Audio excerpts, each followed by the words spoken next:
여러분 안녕하십니까? 뉴스가 있는 저녁 현상욱입니다. 오늘 발표된 신규 확진자는 266명입니다. 국내 지역 발생이 258명으로 거의 전부를 차지합니다.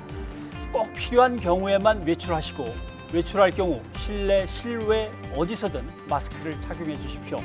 추적 검사와 2단계, 3단계 조치는 방역 당국의 판단에 맡기고 감염을 한 사람이라도 줄이기 위해서 국민 여러분께서는 각자 하실 수 있는 최선의 방역에 나서 주셔야겠습니다. 뉴스가 있는 저녁 오늘 준비한 내용을 안규령 앵커가 소개합니다. 안 앵커 전해주시죠. 예, 오늘의 주요 소식 정리해드립니다. 서울 사랑제일교회와 지난 광복절 집회 관련 코로나19 감염 사례가 속출하는 가운데 하루 동안 260여 명의 확진자가 또 발생했습니다. 방역당국은 현 상황이 매우 엄중하다며 사회적 거리두기 3단계 격상을 검토하고 있습니다. 코로나19 속보 잠시 뒤에 전해드리겠습니다. 정부가 코로나19의 확산을 막기 위해 교회 대면 예배를 금지했지만 어제 수도권과 부산 등 일부 교회에서 대면 예배가 강행된 것으로 나타났습니다. 해당 지자체는 위반의 경중을 따져 고발 등 강력한 대응에 나서기로 했습니다. 대면 예배가 계속되는 이유와 지자체의 대처, 취재기자와 짚어보겠습니다. 정치권에서 2차 재난지원금 지급 논의가 한창인 가운데 지급 대상자나 금액 등을 두고 정부의 고민이 깊어지고 있습니다. 이런 가운데 이재명 경기지사는 선별 지급은 불합리한 차별 문제 등이 생길 수 있다며 전 국민 지급을 촉구했습니다. 잠시 뒤 이재명 지사를 연결해 직접 이야기 들어보겠습니다. 의료계 파업과 관련해 문재인 대통령은 국민의 생명을 담보로 하는 집단 행동은 결코 지지받을 수 없다며 단호한 대응 방침을 밝혔습니다. 정부 정책에 반발해 국가고시 응시를 거부한 의대생들의 구제조치 반대 국민청원에는 17만 명이 넘게 동의했습니다. 이 내용까지 자세하게 알아보겠습니다. 코로나19 신규 확진자가 일주일째 200명을 넘고 있습니다. 방역당국은 사회적 거리두기를 통해서 전파 고리를 끊지 않으면 환자가 기하급수적으로 증가할 수 있다고 경고합니다. 한용규 기자가 보도합니다. 코로나19 신규 확진자가 지난 18일 이후 일주일 연속 200명을 넘었습니다. 일주일 동안 발생한 환자는 2,800명을 넘었고 이 가운데 95% 이상이 국내 발생 환자입니다. 서울 사랑제일교회와 8.15 광화문 집회를 중심으로 확진자가 폭발적으로 증가해 전국으로 퍼져나가는 양상입니다. 최근에는 식당, 카페 등 다중이용시설이나 직장 등 생활 공간으로까지 확산하고 있습니다.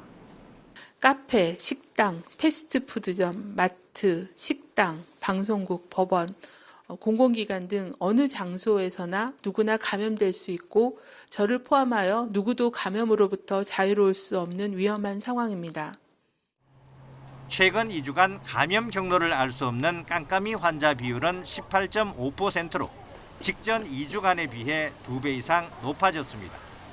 신규 확진자 10명 가운데 2명가량은 언제 어디서 누구로부터 감염됐는지 확인하지 못하는 상황입니다.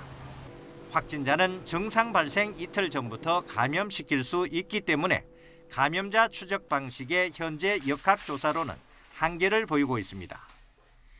한 사람이 감염 시기 동안에 접촉하는 사람의 숫자가 많게는 100명, 수백 명이 됩니다. 그래서 그런 부분들을 줄이지 않으면 기하급수적인 증가가 될 수 있는 위험도가 여전히 있어서 대유행으로 진행되는 것을 막으려면 사람 간 전파되는 연결고리를 끊는 것이 가장 중요합니다.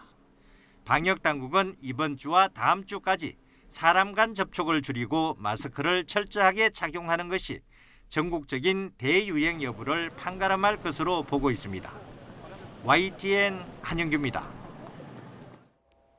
광화문 집회 참석자들은 전국에서 모였고 다시 각 지역으로 흩어졌습니다. 그래서 광화문 집회로 시작된 코로나19의 확산이 심상치가 않습니다. 수도권뿐 아니라 전국적으로 확진자가 나오고 있고 집회에 다녀오지 않은 가족과 지인에게 전파되고 있습니다. 홍성욱 기자입니다. 경기도 평택 포승읍에 사는 초등학생 A군이 확진 판정을 받았습니다. 광화문 집회에 다녀온 뒤 확진된 70대 부부의 외손자입니다.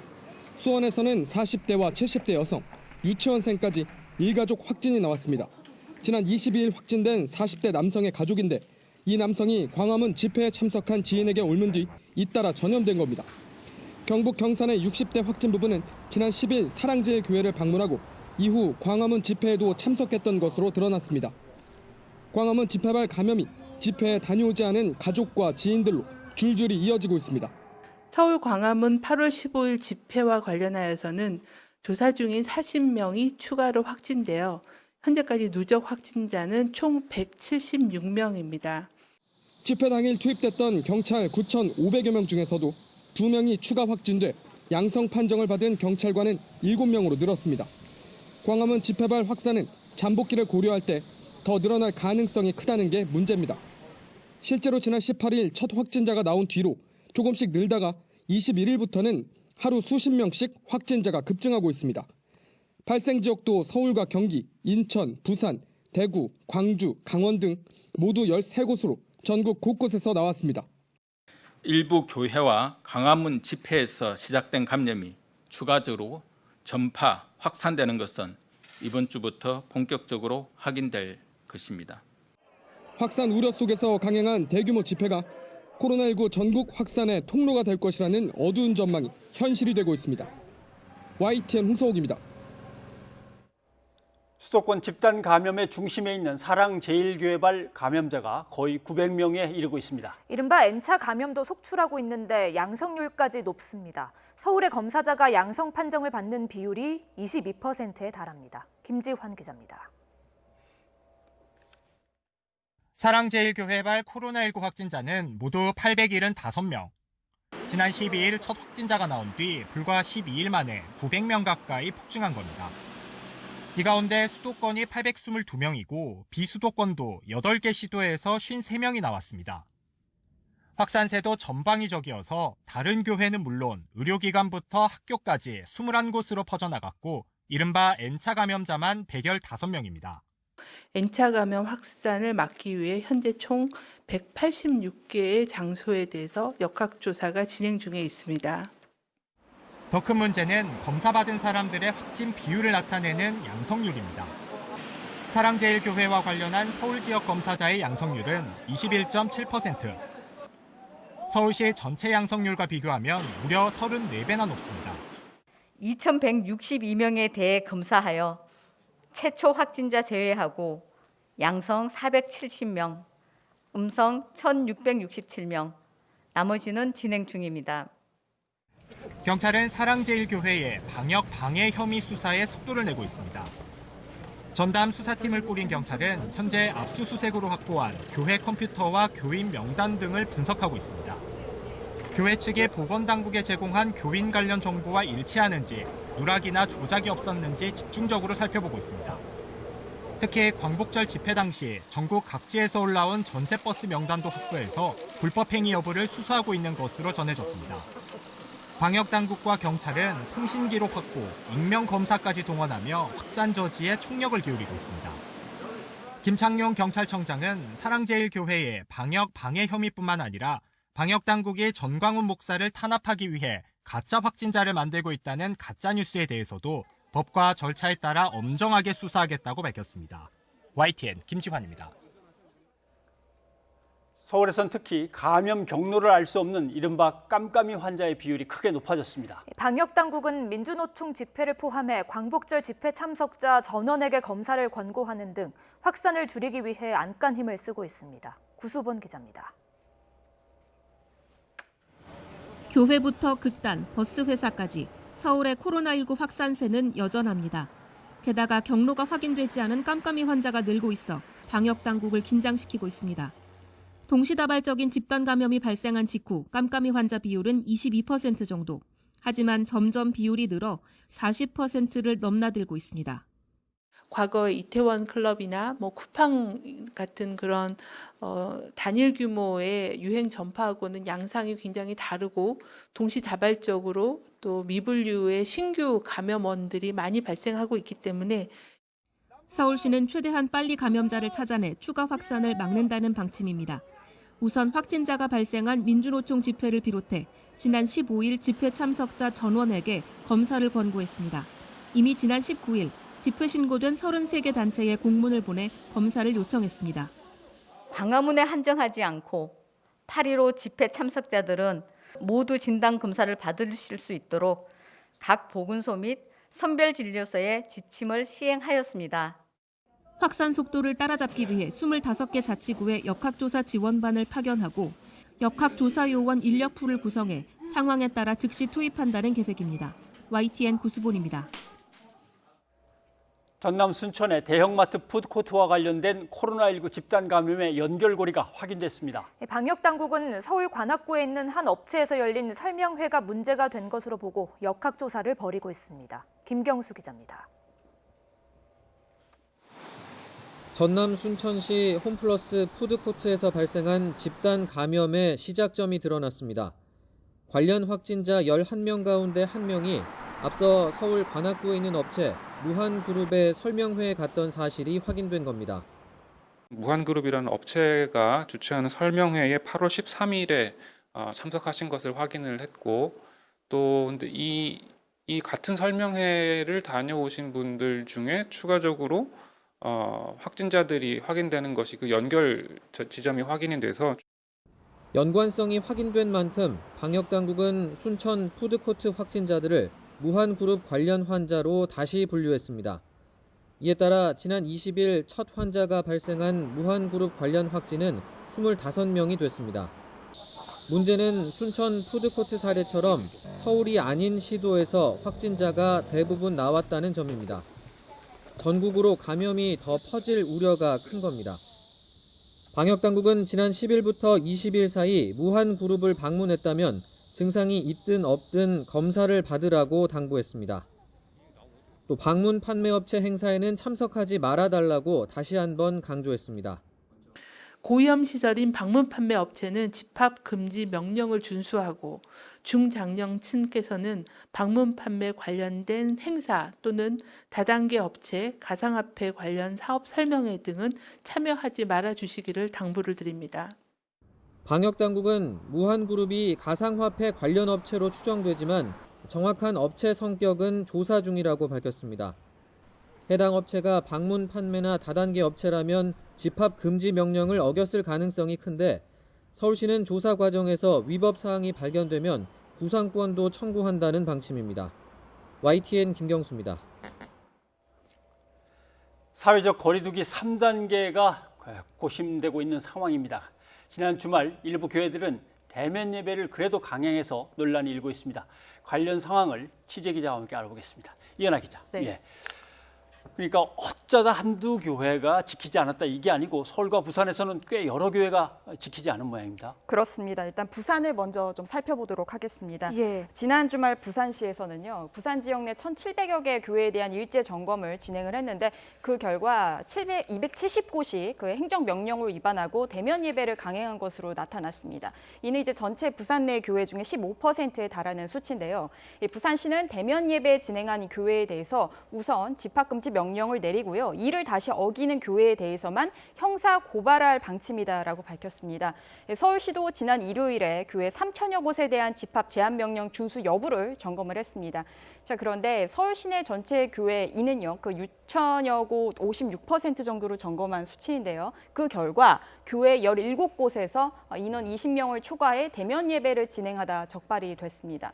서울시는 현재 이 위반 내용을 조사한 후에요. 집합금지 명령 등 행정 조치를 할 방침입니다. 예, 그렇다면 다른 지역은 상황이 어땠습니까? 충남과 인천에서도 대면 예배가 강행됐다고 하던데요. 네, 일단 뭐 충남도 같은 경우는요. 15개 시군과 도내 교회 그 3천여 곳에 대한 점검을 했는데 이 결과 751곳에 현장 예배를 하다 적발된 것이 드러났습니다. 예. 이것은 이제 전체 교회 약 4분의 1가량이 행정명령을 위반한 것이다라고 볼 수 있는데요. 또 인천도 점검한 결과를 보면은 전체 교회 4천여 곳 중에서 378곳이 대면 예배를 강행한 것으로 확인이 됐습니다. 이에 대해서 충남도는 이제 고의성과 방역수칙 위반 부분을 조사를 해서 과태료를 부과하겠다라고 밝혔고요. 인천시도 향후 대면 예배를 강행하는 교회에 집합금지 명령을 시행할 계획이다라고 밝혔습니다. 네, 그런데 방역당국 그리고 지방자치단체들이 제발 비대면 예배로 가주십시오라든가 소모임을 자제해 주십시오 그렇게 이제 당부를 했고 사실 국민 여론도 교회에게 비대면 당분간은 좀 그렇게 가주실 수 없습니까라고 이제 간곡한 걸 교회도 알 텐데 왜 꼭 이렇게 강행을 했을까요? 일단 뭐 대면 예배를 강행한 교회들의 입장을 좀 취재를 해보면요. 예. 뭐 지자체 행정 명령이 종교 자유 침해다라는 비슷한 논리로 이제 반발을 하고 있습니다.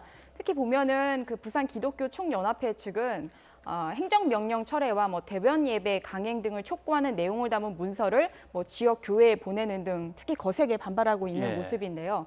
또 행정명령을 위반했을 경우에 받게 되는 처벌 수위가 낮다는 것도 현장에서 그 이유로 지적이 되고 있습니다.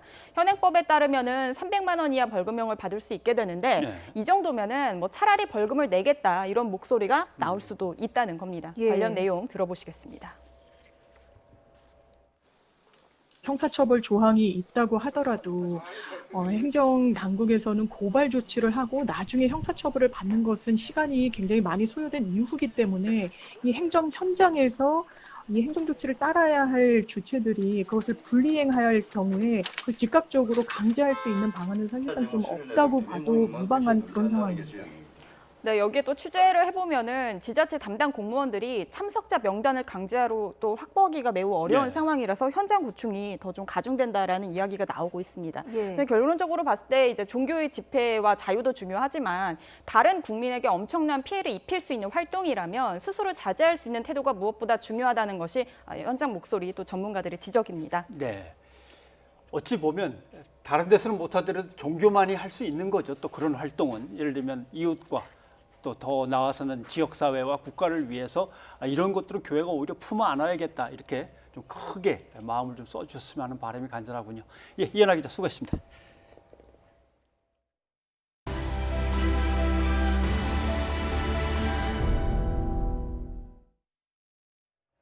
코로나19 재확산 책임을 둘러싼 정치권의 공방도 가열되고 있습니다. 더불어민주당은 광복절 보수단체 집회 참석자의 조속한 진단 검사를 거듭 촉구하면서 응하지 않으면 전부 고발하겠다고 경고했습니다. 이에 대해 미래통합당은 EU 여하를 막론하고 재확산은 정부의 책임이라며 공권력을 이용해 오히려 공포를 조장하고 있다고 맞섰습니다. 우철희 기자입니다. 22일 기준 검사를 거부한 사례가 1,299건이었고 23일 어제 기준으로는 1,303건이었습니다. 안 그래도 사랑제일교회와 광복절 보수단체 집회를 코로나19 재확산의 진원지로 콕 집은 더불어민주당 지도부는 집단적 검사 거부에 더욱 발언 수위를 높였습니다. 이번 주가 코로나19 2차 대유행의 최대 고비라면서 조속히 진단검사를 받지 않으면 이제는 특단의 조치를 취할 수밖에 없다는 겁니다. 신분 보장에도 불구하고 검사에 불응한다면 정부는 전원 고발과 구상권 행사도 불사할 것임을 강력히 경고합니다. 미래통합당도 겨냥했습니다. 보수단체 집회에 참석했던 당내 인사들에게 빨리 검사받도록 권고해서 방역에 협조하는 모습을 보이라고 촉구했습니다. 진단검사를 권고하는 일이 그토록 어려운 일인지 미래통합당의 태도를 이해하기 어렵습니다. 통합당은 EU 여하를 막론하고 이번 재확산은 정부 책임이라고 맞섰습니다. 문재인 대통령을 필두로 코로나가 곧 종식될 것처럼 말해 2차 대유행을 자초해놓고 사과는커녕 정쟁에만 골몰한다는 겁니다. 공권력 사용도 정도껏 하라고 지적했습니다.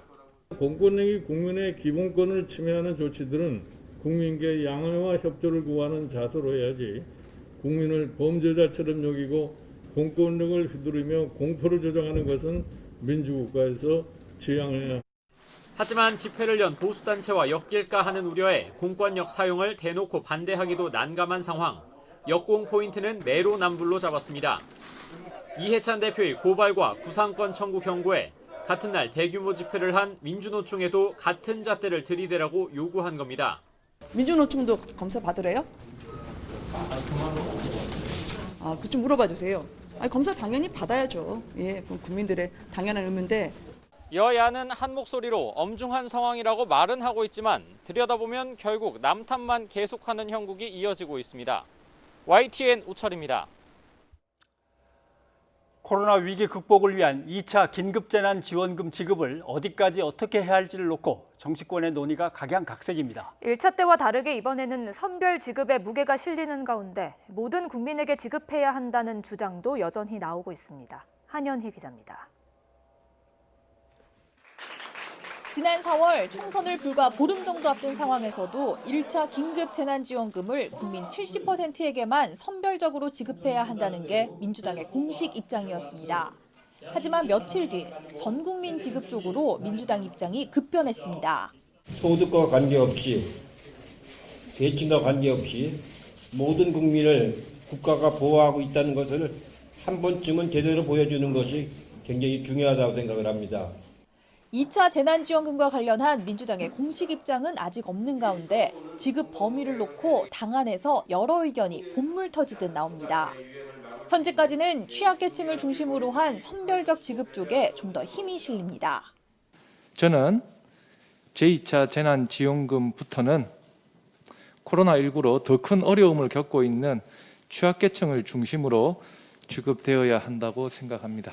우선 타격이 심하고 가장 시급한 지원이 필요한 부분으로 좀 한정해서 가는 게 어떠냐 하는 생각인 거죠. 당대표 선거에 출마한 이낙연 의원 역시 어려운 분들을 더 두텁게 돕는 차등 지원이 맞다는 입장을 밝혔습니다. 1차 때와 마찬가지로 모든 국민에게 지급해야 한다는 주장도 여전합니다. 차기 대권주자로 꼽히는 이재명 경기지사는 선별 차등 지급은 상위소득 납세자에 대한 불합리한 차별인 만큼 국민 간 갈등과 분열을 초래할 것이라며 전 국민 대상 지급을 강조했습니다. 정의당 역시 지금은 시간 싸움이라며 서둘러 모든 국민에게 일괄 지급해야 한다고 주장하고 있습니다. 2차 재난수당은 빠르면 빠를수록 좋습니다. 시간 싸움입니다. 하위 50% 선별지급 같은 소모적 논쟁을 할 시간이 없습니다.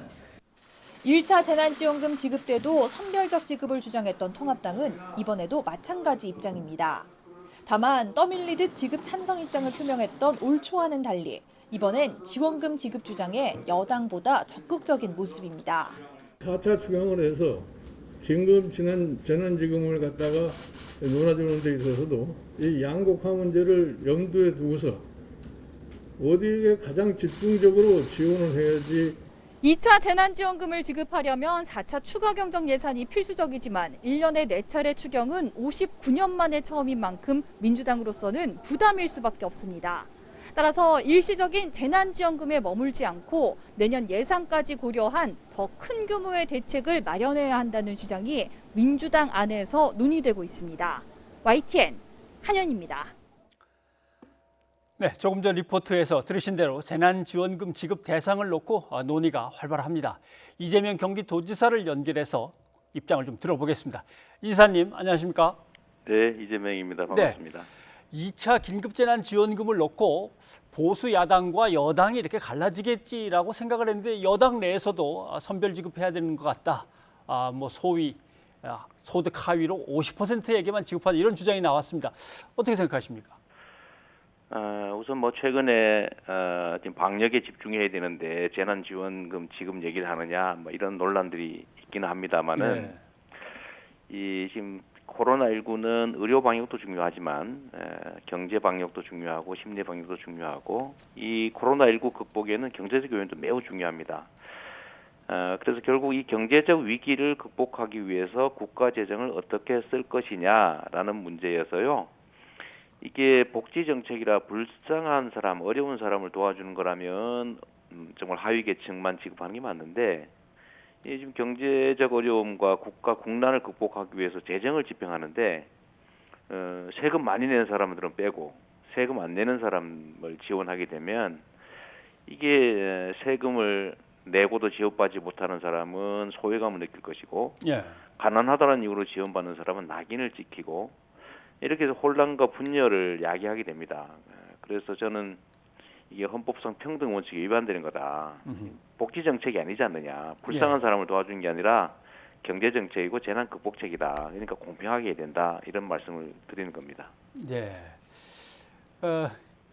헌법상 평등의 원칙에 위배된다. 이런 말씀을 하셨는데 혹시 분열과 갈등을 초래할 수 있다고 하셨는데 이게 국민 전체에게 지급하게 되면 결국 국가 재정이 부담스럽고 그 부담스러운 걸 덜려면 그 위에 상위 계층 부자들한테 세금을 더 걷게 돼서 조세 반발이 있지 않을까 이런 걱정도 있는 것 같습니다. 네, 이거는 뭐 제가 지급 여력을 넘겨서 부자까지 주자 이런 게 아니고요. 예. 일단 경제정책이고 재난 극복책이니까 국가재정을 가능한 범위에서 책정을 한 다음에 그걸 가난한 사람한테 몰아주는 방식이 아니라 전 국민들에게 골고루 지급해주면 된다 그런 말씀입니다. 그러니까 뭐 누가 말씀하신 것처럼 우리가 뭐 국민 1인당 20만 원씩 줄 여력이 있는데 이걸 하위 50%에게 40만 원씩 몰아주자. 그럼 40만 원을 50% 이하에게 주고 50.01%부터는 아예 하나도 주지 말자. 예. 이게 과연 바람직할지 그냥 공평하게 20만 원씩을 전 가구에게 지급하는 게 바람직할지는 사실은 상식적으로 판단하면 금방 답이 나오죠. 네, 알겠습니다. 네. 처음에 지적하신 이걸 복지 정책으로 볼 거냐 아니면 경제 정책의 성격이 상당히 들어있다고 볼 거냐 아마 거기서 차이가 나는 것 같습니다. 예. 그러면 결국 마중물 삼아서 또 한 번 경기를 진작시키는 게 중요하다 이렇게 보시는 거죠? 지금 봄에 저희가 이제 재정 지출을 했는데 뭐 우리가 냉정하게 얘기해서 선거 때문에 준 건 아니지 않습니까? 예. 경제 상황이 어렵고 이 소비가 부족해서 구조적인 경제적 침체가 오다가 코로나19 때문에 이게 격화됐는데요. 상황이 나빠지니까 당연히 소비 수요를 진작해야 되고 그래서 지역 화폐 형태로 소비를 진작시켜서 생산을 유발하고 매출을 늘리기 위해서 경제 정책으로 이걸 집행을 했기 때문에 모두에게 지급했던 겁니다. 예. 뭐 선거 때문에 그런 건 아니지 않습니까? 근데 지금 와서 그때보다는 훨씬 더 경제 상황이 어려워지는 것은 누구나 알 수 있는 상황인데 경제 정책으로 기업 측 지원은 이렇게 많이 하면서 왜 소비 진작을 위한 지출에 대해서는 이렇게 인색하냐? 어차피 해야 되니까 경제 정책으로 지금 준비를 해야 되고 또 이거를 지급하는 데는 상당한 절차와 시간이 필요하니까 예. 지금 단계로 사실은 이 문제도 일종의 방역의 일환으로 경제 방역으로 준비를 해 나가야 되는 겁니다. 근데 제가 제일 답답한 거는 국가가 재정을 지출할 때 이걸 불쌍한 사람을 돕는 구빈 정책, 예. 빈민을 구제하는 정책, 가난한 사람을 채워주는 도와주는 정책하고 경제의 선순환을 일으키기 위해서 지금 구조적으로 부족한 소비를 진작시키는 정책을 구별을 못하고 있어요. 예.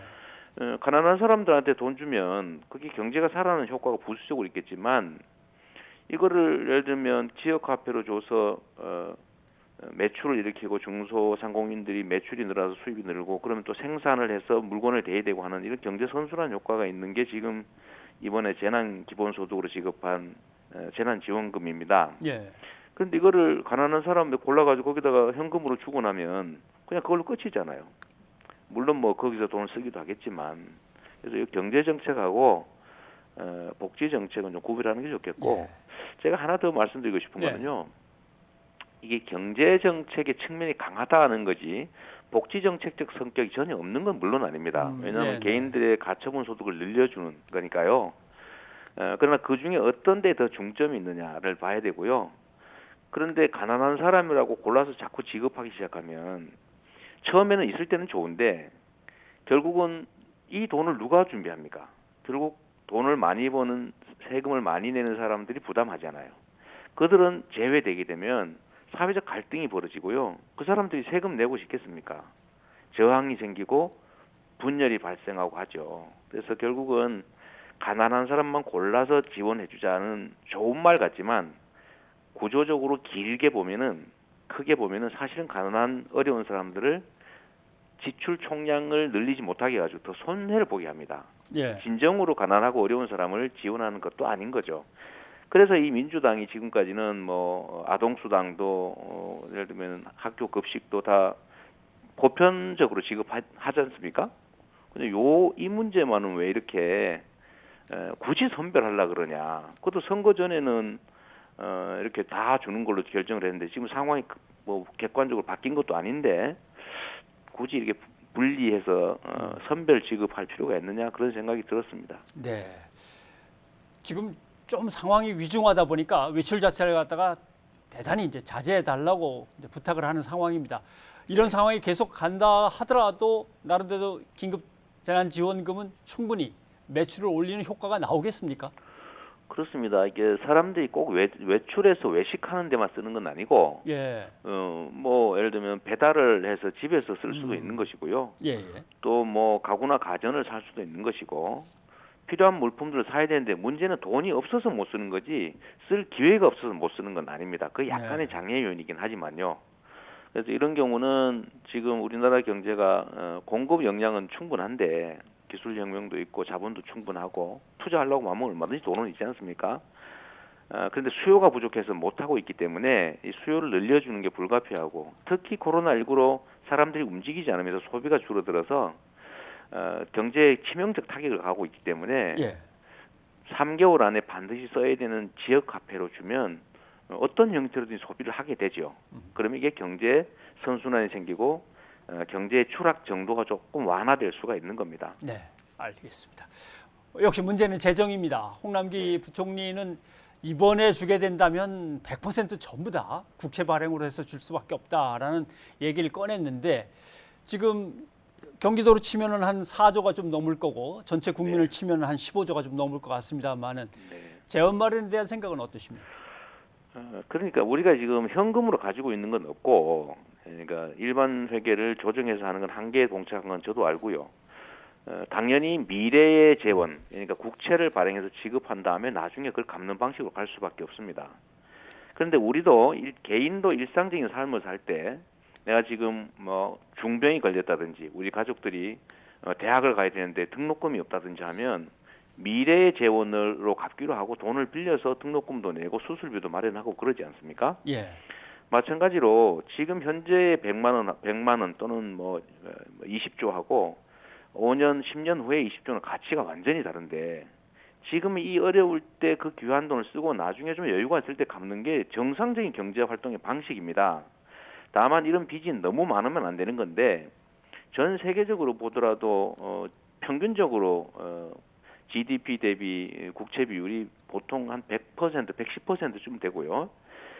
근데 일본은 한 30%쯤 되는데 우리나라는 겨우 47%, 지금 다 지출한 거, 추가 지출한 거 더해서 50%가 안 됩니다. 재정 건전성이 매우 좋은 상태라 이럴 때 신용 좋고 능력 될 때 이 어려움을 빨리 극복하는 게 나중에 우리 경제 체력을 훨씬 더 강화하는 겁니다. 저는 정말로 이해가 안 됩니다. 필요할 때 돈을 쓰기 위해서 체력을 강화해 놓는 거지, 그냥 아껴놨다가 뭘 하겠다는 겁니까? 예, 알겠습니다. 그동안 기독교 교회들에게 나름대로 위법한 행위가 있으면 안 됩니다라고 강하게 어조를 이제 높여서 얘기를 하시다가 최근에 한 400여 명 기독교 지도자들한테 편지를 보내셔서 간곡하게 부탁도 하셨다는데 혹시 어떤 응답이 왔습니까? 네, 교계에서는 이제 억압적 방식에 대해서 반감이 사실 많을 수밖에 없습니다. 그래서 명령, 처벌, 제한, 금지 이런 거에 대해서 반감이 있을 수밖에 없는데, 그렇다고 행정기관의 입장에서 안 할 수는 없는 노릇이고, 다만 강제력을 행사하기 전에 협조를 구해서 이제 흔쾌히 협력을 받을 수 있다면 더 나은 거죠.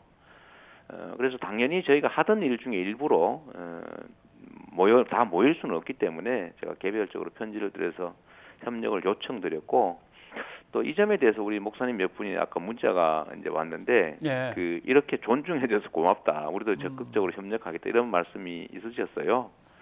근데 이런 걸 보면 역시 뭐 일방적 강제 방식보다는 가능하면 협력을 구하고 존중을 하는 게 좋겠다는 생각은 합니다. 네, 그러나 알겠습니다. 또 뭐 일부러 그러는 건 아니지 않습니까? 또 이해도 부탁드립니다. 그렇죠. 아무튼 도정을 이끄시느라고 또 현장을 살피시느라고 고생 많으십니다. 오늘 시간 내주셔서 고맙습니다. 네, 감사합니다.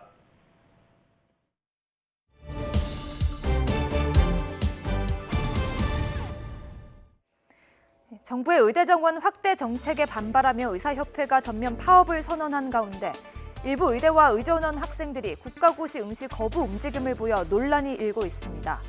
의대생들의 대화방에는 국가고시에 응시해 피해보지 말라는 글이 올라오는가 하면 국가고시 거부에 참여하지 않는 사람을 색출하려 한다면서 노골적으로 위협하는 글도 게재됐습니다. 심지어 단체 행동에 동참하지 않는 학생들의 실명까지 공개하며 압박을 가하기도 했는데요. 논란이 커지자 이들의 추후 구제를 반대하는 청와대 국민청원도 등장했습니다.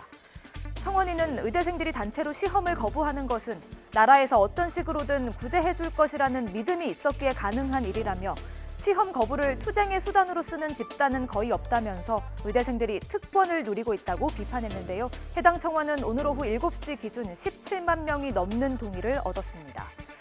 앞서 의대생들은 정부의 덕분에 챌린지를 조롱하며 엄지를 아래로 내리는 덕분이라며 챌린지 운동을 펼치기도 했죠. 이에 대해 한국농아인협회는 엉터리 수어라며 의사들의 이익에 수어를 악용하지 말라면서 사과를 요구하기도 했습니다. 단체 행동에 돌입한 의사협회, 의료계의 호소를 들어달라고 거듭 강조하고 있는데요. 의료계 역시 코로나19 재확산으로 온 국민의 건강이 위협받는 상황에서 사회적인 책임감을 외면하지 말아달라는 목소리도 함께 귀담아 들어주기를 바랍니다. 문재인 대통령은 지금이 코로나19 발생 이후 최대 위기라며 여기서 막지 못하면 사회적 거리두기 3단계 격상이 불가피하다고 말했습니다. 문 대통령은 의사협회의 휴진, 휴업 등 위법한 실력 행사에 단호하게 대응하겠다며 자제를 당부하기도 했습니다. 나연수 기자가 보도합니다. 코로나19 신규 확진자가 일주일째 하루 200명을 넘으면서 대통령과 참모들의 회의실에도 투명 칸막이가 설치됐습니다. 참석자들 모두 마스크를 착용하고 평소보다 거리를 더 띄워 앉았습니다. 예, 거리두기를 확실히 했네요.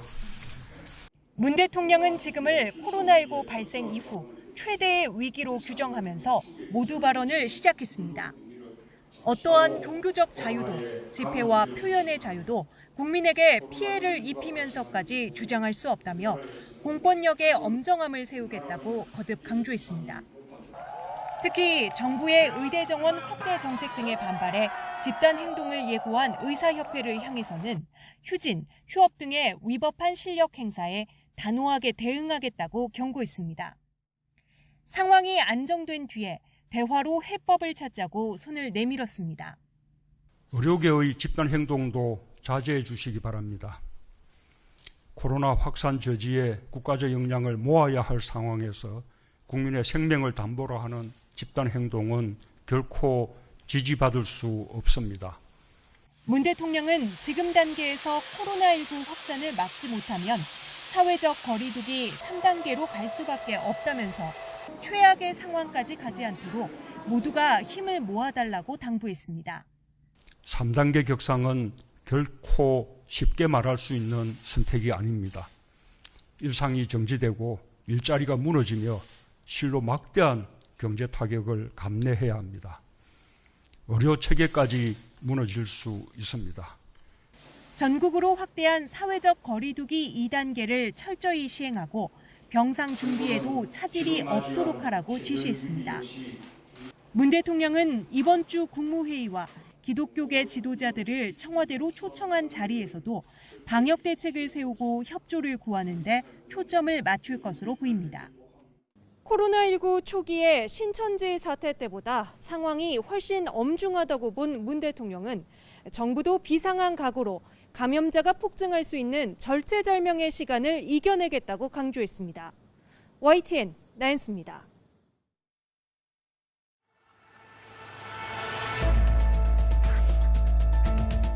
실내 50인 이상, 실외 100인 이상이 대면으로 모이는 모든 집합, 모임, 행사는 원칙적으로 금지됩니다.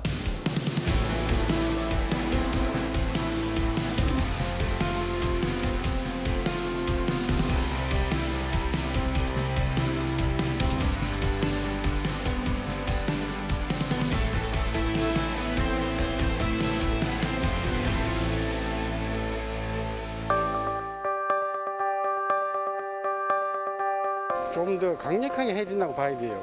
이게 왜냐하면 전염이 수명성이 너무 높기 때문에 좀 제재를 더 강하게 해야 된다고 생각됩니다, 개인적으로. 물론 경제적인 손실이 좀 있겠지만 지금 상황이 너무 심각해서 3단계까지 격상하는 것도 필요하다고 생각합니다. 당분간은 모임은 조금 제한하는 게 좋다고 생각은 하는데요. 그래도 이렇게 다 개인의 자유가 있고 또 경제 상황도 그렇고 해서 그 개인의 인권이라든지 자유를 너무 많이 침해하지 않는 범위 안에서 좀 제한이 이루어졌으면 좋겠다는 생각은 듭니다.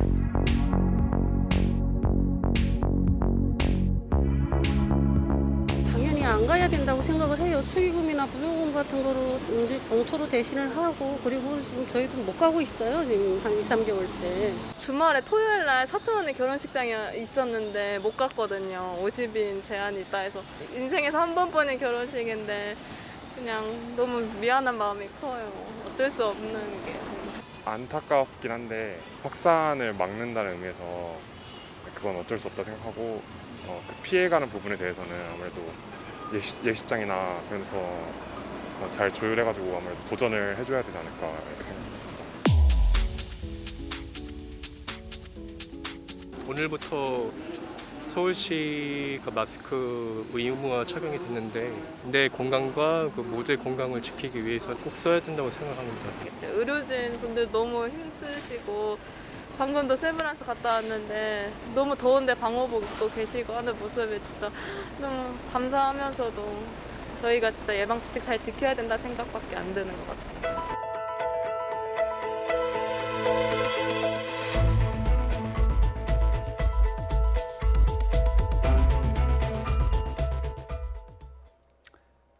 사회적 거리두기 2단계 조치가 전국으로 확대된 게 어제입니다. 그러나 2단계 조치로 충분히 대응할 수 있겠느냐는 회의적인 시각도 있습니다.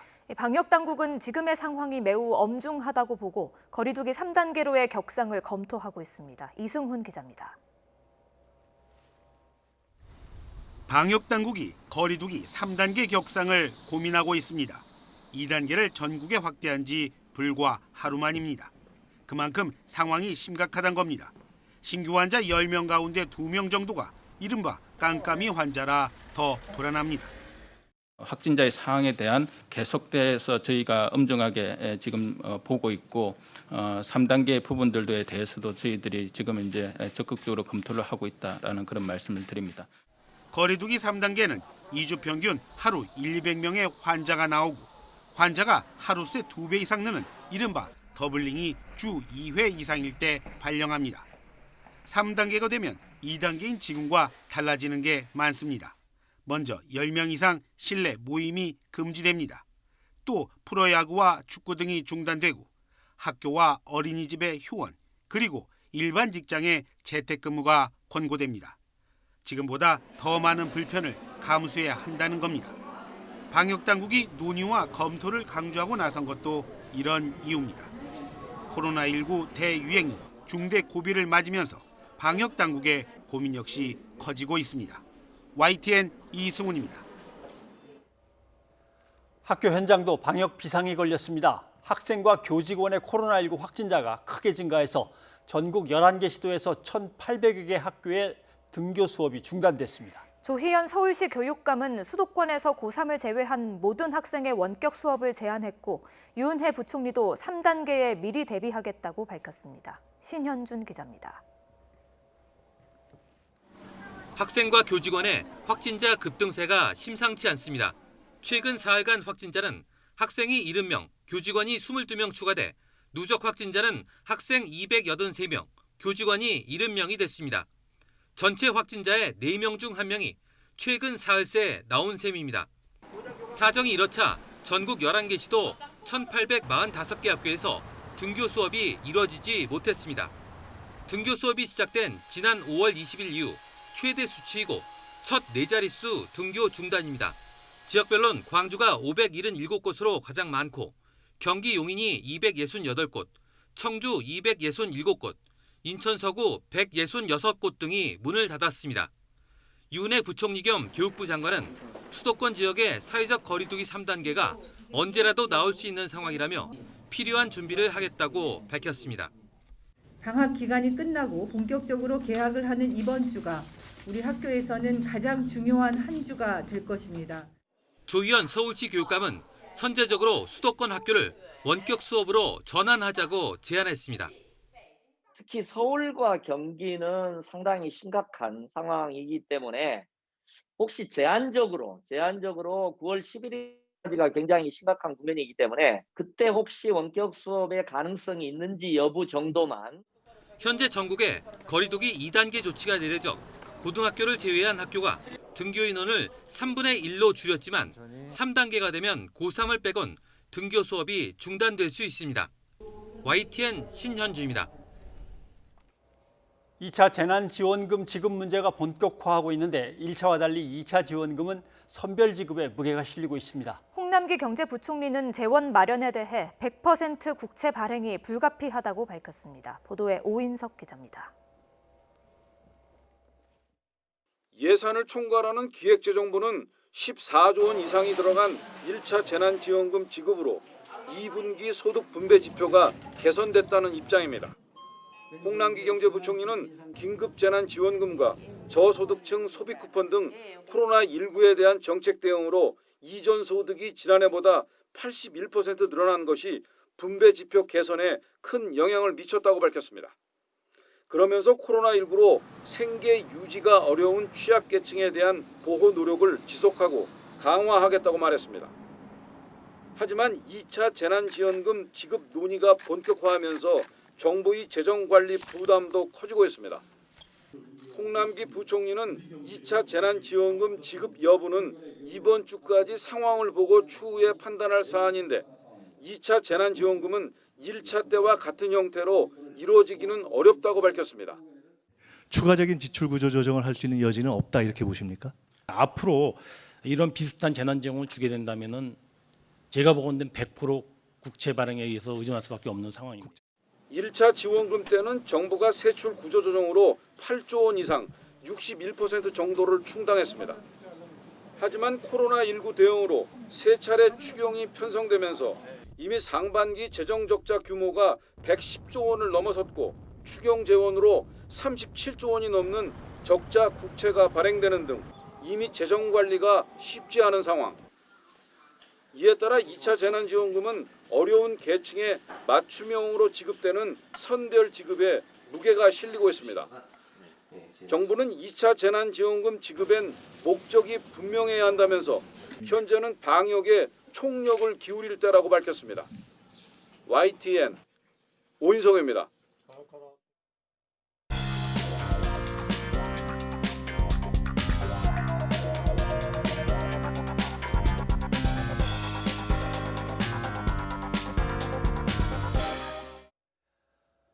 네, 들으신 대로 코로나 재확산세로 경제 위축이 장기화되면서 2차 재난지원금에 대한 논의가 계속 급물살을 타고 있습니다. 하지만 지급 대상을 놓고 또 재원 마련을 놓고 여전히 논란은 있습니다. 건국대 경제학과의 최백은 교수와 함께 더 얘기를 나눠보겠습니다. 어서 오십시오. 네, 안녕하세요. 예. 자, 당정청에서는 논의를 한 결과 코로나 상황을 조금 더 보고 결정을 합시다. 뭐 이렇게까지 얘기는 했습니다만은 일단 보류시켜 놓으면 그것도 해답이 되는 건 아닌 것 같긴 한데 어떻게 보십니까? 저는 두 가지로 보는데요. 예. 하나는 뭐냐면은 기재부 지금 부총리라든가 정부 관계자들이 좀 이 상황을 좀 정치적으로 좀 저는 그 레토릭을 구사하고 있다 이렇게 생각을 해요. 그러니까 그 얘기가 뭐냐면은 그러니까 우리가 흔히 이제 국채를 이 국가 채무를 얘기할 때요. 우리나라 국가 채무가 지난 3차 추경까지 해가지고 규모가 얼마냐면 839조입니다. 예. 굉장히 많아 보이죠. 그렇죠? 그런데 이제 우리가 그 절대액이 우리가 문제가 되는 게 아니라 우리나라 GDP가요. GDP가 3차 추경했을 때 정부에서 산출한 GDP가 1930조 정도 됩니다. 네. 그러면 이 GDP 대비해서 이제 우리가 이 의미를 평가해야 되는데 지금 계속해서 뭐냐면은 부채 절대액을 가지고 계속해서 이제 그러니까는 저는 그 자기들 의도를 전달하려고 하고 있다는 게 하나가 있고요.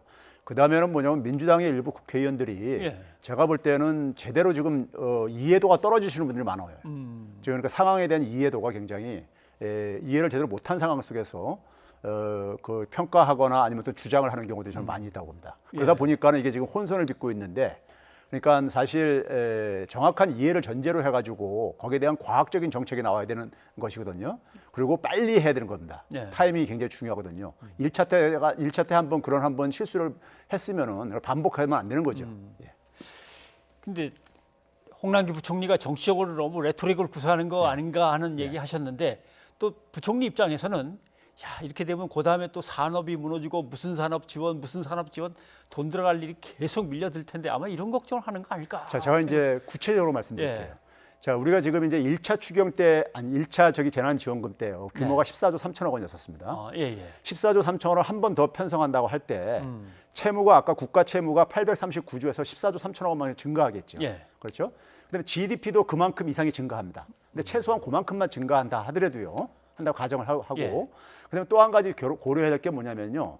우리가 그래서 개인들이 그러니까 돈을 받게 되면 소비를 할 게 아닙니까? 소비를 하게 되면 뭘 우리가 내죠? 세금으로 부가가치세는 내죠. 그 세금이 그러니까 우리가 정부로 이제 돌아가죠. 다시 돌아가고. 그게 한 8,222억 원 정도 됩니다. 14조 3천억 원에 대해서요. 한국은행 투입산출결제에 대해서 추정을 해보면요. 그래가지고 정부 수입 부분하고 정부가 이제 그러니까 빚지는 부분을 고려해가지고 국가 GDP 대비 나누면요. 지금 현재 43.5%거든요. 43.5%가 전혀 안 변합니다. 알겠습니다. 결국 부채 강조하지만 부채를 갚고 경제를 이끌어갈 능력에 비한 부채 액수를 따지면 맞습니다. 문제는 없다라는 말씀입니다. 그걸 얘기를 해야 되는데 부채액이 증가하는 것만 14조 3천억 원 쓰게 되면 부채가 그만큼 증가한다.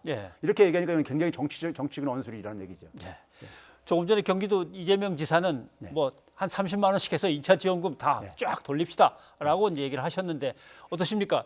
또 여당에서는 아유 이제는 좀 선별해서 해야 되는 거 아닌가 이런 의견이 많이 나왔기 때문에 모두 다 아니면 선별해서 어느 쪽이십니까? 지금 1차 때 있잖아요. 그 선별하려고 할 때 선별하는 기준이 의료보험료였었어요. 그렇죠. 대표적인 것이요. 의료보험료는 지난해 저겁니다. 그렇죠? 그런데 지난주에 우리가 2분기 가계 동향이 발표됐습니다. 가계 소득에 대한 통계죠. 거기 보게 되면요.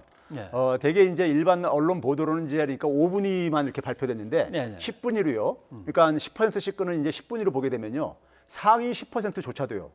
상위 10%의 월 소득이 얼마냐면 한 1,200만 원 됩니다. 1,200. 근데 그 상위 10%조차도요. 보게 되면은 소득이 그러니까 지난해 같은 기간에 비해서 27만 6천 원 정도 증가했는데 재난지원금 증가 효과를 빼게 되면요. 빼게 되면은 한 28만 원 정도 줄어들어요. 그러니까 상위 10%조차도 전체 가계가 다 그러니까는 이 팬데믹으로 인해 가지고 소득의 후퇴를 경험을 하고 있다는 얘기입니다. 그러니까 이게 지금 상황은요. 과거의 경기 침체 때는 상위 계층은 타격을 안 받았었어요. 근데 지금은 뭐냐면 전체 계층이 다 타격을 받는 이런 상황입니다. 소수 상위 한 1% 안팎을 빼놓고는 제가 볼 땐 전체가 다 지금 타격을 보고 있어요. 그런 점에서 지금 정부가 재난지원금을 주는 거는요. 소득 타격, 그러니까 이 감염병 확산에 따른 그러니까 소득 타격을 보존해주는 차원. 쉽게 얘기하면 거꾸로 얘기하면 세금을 깎아주는 이런 그 효과를 얘기하는 거예요. 그러면 그거를 예를 들어서 소득에 그러니까 후퇴가 있는 사람들도 있고 저기 저소득층이지만은 경제 활동을 안 해가지고 소득에 그러니까 감소가 없는 분들도 있어요. 그렇죠? 그러면 소득에 그러니까는 감소가 없는 사람은 지원해주고 소득에 감소가 있는 사람은 빼고 이것들은 형평성에 문제가 생길 수가 있고요. 그래서 제가 이제 얘기하는 것이 지금 전체 가계가 대부분이 지금 타격을 보는 상황이기 때문에 주고 만약에 거기에 대해서 그러니까 우리가 타격을 안 받은 사람들한테 좀 가려면 상위 1% 정도한테 자기 총소득의 그러니까 한 2% 정도를 좀 세금으로 환수하는데 좀 사회적 책임을 좀 요청을 하자. 한시적으로 그러니까요. 뭐 이런 식으로 접근하면 모르겠는데 지금 그러니까는 50%만 끊는다든가 70%만 끊는다 하게 되면요. 1차 때처럼 우리가 똑같은 그러니까 이 실수를 반복할 수밖에 없습니다. 알겠습니다. 근데 이 말은 분명한 겁니까? 홍남기 부총리 100% 국채 발행이다. 그런데 그거 외에는 진짜 방법이 없습니까? 그게 사실은 정상인 거예요. 정상이에요? 앞에까지는 어떻게 했냐면은 기존의 예산을 구조조정했던 거예요. 지출을요. 그러니까 쓰려고 계획했던 것을 줄이고 그걸 썼던 거예요. 그러니까 엄격한 의미에서는 재정을 그만큼 제대로 안 쓴 거지요. 계획했던 것만큼이요. 근데 그러니까 예상보다 더 쓰게 되면 당연히 그러니까 빚을 내서 쓸 수밖에 없는 거죠. 근데 문제는 뭐냐면은 그 국채를 14조 3천억 원을 발행한다 하더라도 예를 들어서 두 가지 방법이 있습니다. 하나는 뭐냐면 아까 얘기했듯이 그만큼 발행하더라도 국가 부채 비율은 안 줄어든다는 얘기예요. 안 변한다는 얘기입니다. 증가하지 않는다는 얘기가 하나 첫 번째고 두 번째는 14조 3천억 원을 국채로 발행하더라도 그러니까는 지금 기준금리가 0.5%입니다. 그럼 0.5% 수준으로 발행할 수가 있어요. 일반적으로는요. 그럼 그 금액이 GDP 대비요 0.0004%입니다. 우리 이 재정 규모로는요 충분히 방어할 수 있는 예산에서 그러니까 그게 한 715억 원 정도 돼 이자가요. 근데 그 이자 비용도 만약에 걱정이 된다면요 0%로 발행할 수도 있어요. 그래서 한국은행이 그러니까 거기서 인수해가지고 저당을 해뒀다가 그러면 이자 비용 안 나가니까는 재정의 부담이 안 됩니다. 근데 국채 발행을 하는 거가 이런 표현이 제가 굉장히 정치적인 언술이라는 거예요. 예. 국민들한테 뭐냐면 빚이 이렇게 증가한다는데 빚이 증가하는 거는요 매년 증가해갖고 매년 국채 발행했습니다. 작년에도 국채 발행했어요. 근데 국채 발행을 하는 것이 그러니까 그게 그러니까는 그 뭐 새로운 것처럼 이렇게 표현을 하는 것이 저는 굉장히 정치적인 의도가 있다고 보는 겁니다. 그러고 보니까 1차 재난지원금 때도 개인적으로는 돈을 통장을 통해서 받았는데 평소에 다른 걸로 지원받던 금액이 예산이 삭감되면서 사라진 경우도 맞습니다. 빵빵 있더라고요. 그러니까 우리가 예를 들어서 1차, 3차까지 추경을 편성한 규모를 보게 되면요. 한 59조 정도 돼요. 근데 실제로 지출 증가한 거는 34조 6천억뿐이 안 됐습니다.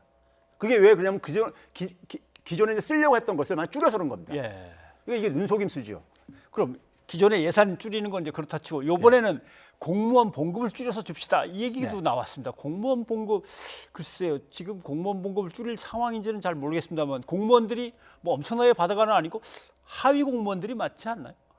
저는 있잖아요. 그러니까 하위 공무원이 많죠. 예. 많은데 공무원이 그러니까 왜 그러니까 우리가 흔히 말해서 공직자들한테 그러니까 좀 자기 좀 희생을 하라고 요구하는 건데 그게 저는 설득력이 있는지 모르겠어요.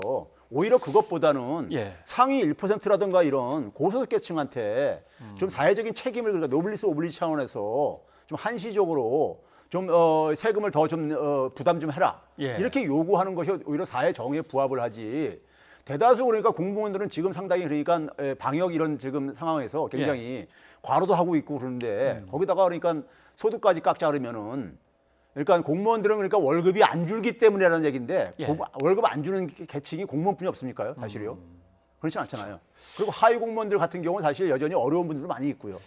사실 장차관들은 30% 지금 감액해서 봉급이 나가고 있고 아마 1급, 2급도 동결됐을 겁니다. 지난번에.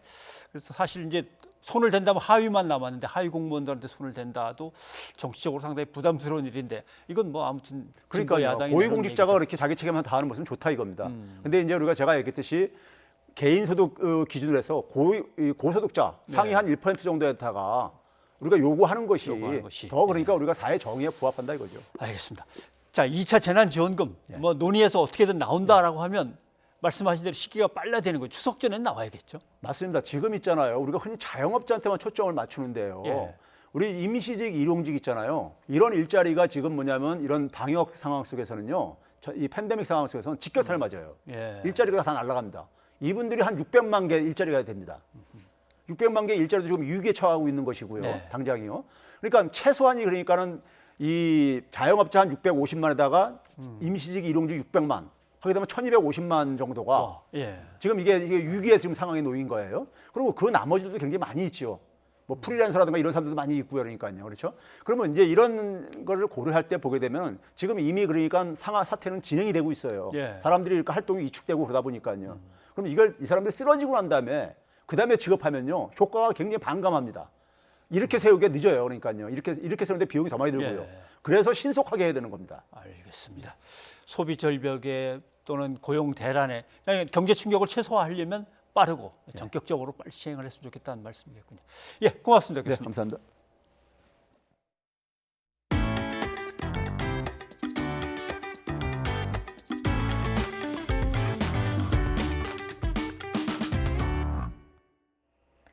아베 일본 총리가 오늘로 역대 일본 최장수 총리 기록을 세웠습니다. 하지만 건강 이상설이 끊이지 않으면서 오늘 또 병원을 찾았는데요. 총리 주변에서 모든 상황에 대비해야 한다는 목소리가 나오고 있습니다. 도쿄 이경하 특파원이 보도합니다. 사저를 떠나 아침 10시쯤 게이오대 병원을 찾은 아베 총리. 3시간여에 걸친 검진을 마치고 오후에 총리 관저에 복귀했습니다. 취재진 앞에서 아베 총리는 먼저 최장 연속 재임 기록은 지지해준 국민 덕분이라며 감사의 뜻을 전했습니다. 이어 병원에서 추가 검진을 받았다고 밝혔습니다. 先週の検査の結果を詳しくお伺いをし、そしてまた追加的な検査を行いました。体調管理に万全を期して、これからまた仕事に頑張りたいと。 아베 총리는 지난해 3월과 10월 건강검진을 받았지만 이번처럼 2주 연속 병원을 찾은 건 처음입니다. 일본 정부는 총리의 건강에는 문제가 없다며 논란이 확산하는 것을 차단하고 나섰습니다. 先日も総理自らこれから仕事に復帰して頑張っていきたいとおっしゃっております。私は毎日お目にかかっておりますけど、お変わりはない、こういうふうに思います。 하지만 아베 총리의 건강 이상은 기정사실로 받아들여지는 분위기입니다. 일본 언론들은 총리 관저와 자민당 내부에서 모든 상황에 대비해야 한다는 목소리가 나오고 있다고 전했습니다. 관건은 다음 달 말 자민당 당직 인사와 10월 초로 예상되는 임시국회를 감당할 수 있을 만큼 총리의 건강이 회복될 것인가에 달려 있습니다. 사임이 현실화할 경우 바로 자민당 총재 선거에 들어가 새로 선출된 총재가 아베 총리의 남은 임기 1년을 채우게 될 전망입니다. 도쿄에서 YTN 이경아입니다. 트럼프 대통령이 선거 캠페인 연설 중에 이런 말을 했다는 보도가 나왔습니다. It's over. 뉴질랜드고 한국이고 다 끝났다. 언론과 블로그에서 난리가 났습니다. 우리가 끝났다고 미국은 하루에 4만 명씩이나 감염되는데 트럼프 대통령이 한국은 끝났다고 망언을 했단다. 끝났다를 아마 끝장났다 이렇게 이해하는 듯합니다. 트럼프는 정말 우리나라와 뉴질랜드는 모범 방역국 좋아하시네, 끝장났어 라고 이야기를 했을까요? 그때의 장면을 찬찬히 되돌려서 전문을 다 한번 살펴보겠습니다. They like to인데 they가 누굴까요? 미국 언론들을 얘기하는 겁니다. 미국 언론들은 미국을 꼭 다른 나라하고 자꾸만 비교하는 걸 좋아하는데 뉴질랜드 맨날 들먹이는데 하면서 그 다음으로 가보죠. 뉴질랜드 끝났어. 근데 그 다음이 중요합니다. 모든 것이 가버렸는데 뒤에 뷰티풀이 붙어 있습니다. 번역하면 뉴질랜드 모든 게 끝났지, 사라졌어. 코로나가 사라졌다는 겁니다. 아주 멋지게 뷰티풀하게 끝났어. 그런데 어제 대규모 감염 사태가 매시브 브레이크아웃, 어제 터져버렸지. 이렇게 된 겁니다. 그럼 한국으로 가보겠습니다. 사우스 코리아, 거기도 끝났지. 그런데 빅 브레이크아웃 yesterday, 역시 어제 큰 게 터져버렸지. 한국도 끝났었는데 크게 터져버렸다. 그리고 맨 뒤에 터프들이라고 되어 있습니다. 정말 코로나19 막는 게 어려운 일이야. 이렇게 되어 있는 거죠. 정리하자면 이런 말입니다. 트럼프 대통령은 이렇게 말하고 싶었던 겁니다. 미국 언론들은 한국과 뉴질랜드를 맨날 들먹이면서 내가 미국 대통령으로서 미국 방역을 엉망으로 하고 있다고 하는데 한국과 뉴질랜드 잘 됐었는데 다시 고생하는 거 보세요. 방역이 그렇게 쉬운 게 아닙니다. 이게 트럼프의 본래 메시지입니다. 변상욱의 앵커 리포트였습니다. 당신의 생활은 어떻게 변하는 중인가요? 자연이 일상이 되는 중이고 집이 더 큰 가치를 품는 중이에요. 아, 중앙하이츠? 사람을 중앙에. 중앙하이츠.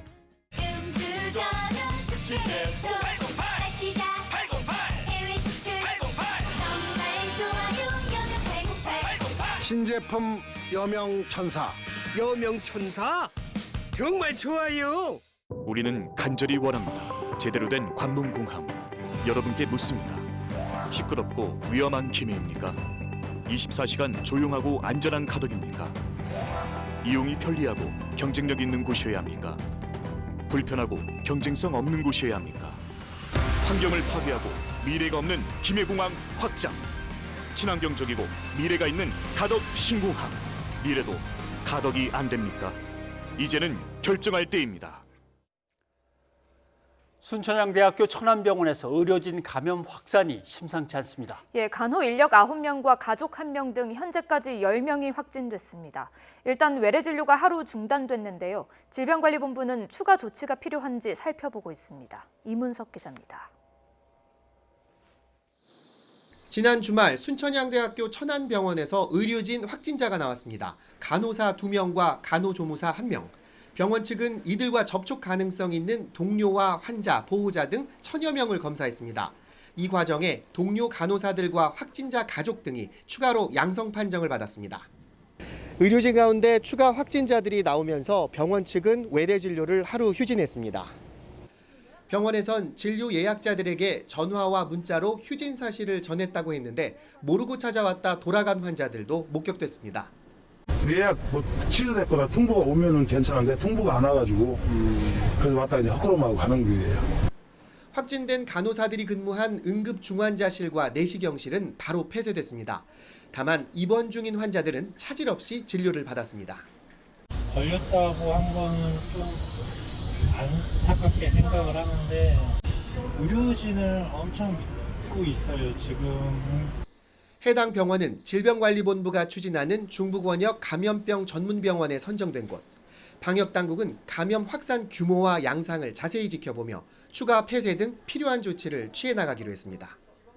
YTN 이무석입니다. 8호 태풍 바비는 서해로 북상할 것으로 보입니다. 태풍 바비는 비보다 강풍이 더 위험한 전형적인 바람 태풍입니다. 이번 주 수요일과 목요일에 전국적으로 태풍의 영향권에 들겠는데요. 특히 서쪽 내륙 지역의 피해가 우려됩니다. 대비 철저히 하시기 바랍니다. 정혜윤 기자입니다. 북상 중인 8호 태풍 바비는 이전보다 한 단계 더 강한 중간 강도의 태풍으로 발달했습니다. 앞으로 태풍은 30도를 넘는 고수온 해역을 지나며 중형급의 매우 강한 태풍으로 세력을 강화할 전망입니다. 기상청은 이번 태풍이 26일 수요일 오후에 제주도 서쪽 해상을 지나 서해로 진입한 뒤 서해안을 따라 올라오겠다고 밝혔습니다. 이후 27일 목요일 오후에는 북한 황해도 부근에 상륙할 것으로 보입니다. 태풍이 내륙에 상륙하진 않지만 우리나라는 태풍 진로의 오른쪽인 위험 반원에 들겠습니다. 특히 충청과 수도권도 강한 비바람 피해가 우려됩니다. 우리나라가 태풍의 우측 반원에 든 상태로 지금과 같이 예측 경로를 유지하게 된다라면 태풍의 가장 위험 반원이 우측 반원에 우리나라가 속하게 되기 때문에 그 피해는 장담하기가 어려우며 태풍이 우리나라를 관통하는 경우보다 오히려 전 영역에 더 많은 비와 더 많은 강한 바람이 불 가능성이 있기 때문에 역대 태풍으로 인한 강풍 기록은 2003년 매미의 초속 60m가 1위를 차지하고 있습니다. 그 뒤로 태풍 볼라벤과 뿌라삐룬, 링링 등이 초속 50m 이상의 돌풍을 기록하며 2위에서 6위에 올랐습니다. 그런데 이번 태풍 바비가 몰고 오는 폭풍은 이보다 더 강할 가능성이 있다는 분석입니다. 보통 서해로 북상하는 태풍은 비보다 바람이 강합니다. 과거 2000년 뿌라삐룬과 2012년 볼라벤, 지난해 링링이 대표적인데 이번에는 최고 초속 60m의 폭풍이 예상돼 새로운 1위 기록이 나올 수도 있습니다. 이와 함께 해상에는 최고 10m의 너울성 파도가 일겠습니다. 특히 만조 시기가 겹치는 서해안과 남해안은 침수와 폭풍 해일 피해도 우려됩니다. 또 제주도 산간에 최고 500mm 이상의 폭우가 쏟아지는 등 내륙에도 국지성 호우가 예상돼 침수와 시설물 피해, 산사태 피해에 대한 철저한 대비가 필요합니다. YTN 정혜윤입니다. 시청취자 여러분의 의견 소개해드리겠습니다. 네, 태풍과 관련해서 9330님, 코로나와 집중호우 피해가 수습되기도 전인데 태풍까지 오고 있어 걱정입니다 해주셨고요. 예, 그리고 사랑제일교회 관련 코로나19 확진자가 늘고 있는데요. 여기에 대해서 이야기하신 것 같습니다. 2369님, 정치적인 성향과 이기심 때문에 정부의 방침을 어기는 것은 참된 그리스도인이 아닙니다 하셨습니다. 네, 3400님도 기한 내에 코로나19 검사를 안 받을 때는 검사비를 자비로 부담하게 해야 합니다라고 해주셨습니다. 예, 여기까지 여러분의 의견 소개해드렸고요. 오늘은 10cm의 굿나이트 들려드리고 마치겠습니다. 오늘부터 서울에서 마스크 착용이 의무화됐습니다. 대부분 마스크를 잘 쓰고 있었지만요. 아닌 경우도 종종 포착됐다고 합니다. 네, 사회적 거리두기 3단계로 가면은 국가 경제에 엄청난 충격이 가해집니다. 그리로 가지 않기 위해서 우리 모두 협조해야겠습니다. 저희는 내일 다시 찾아뵙겠습니다. 여러분 고맙습니다.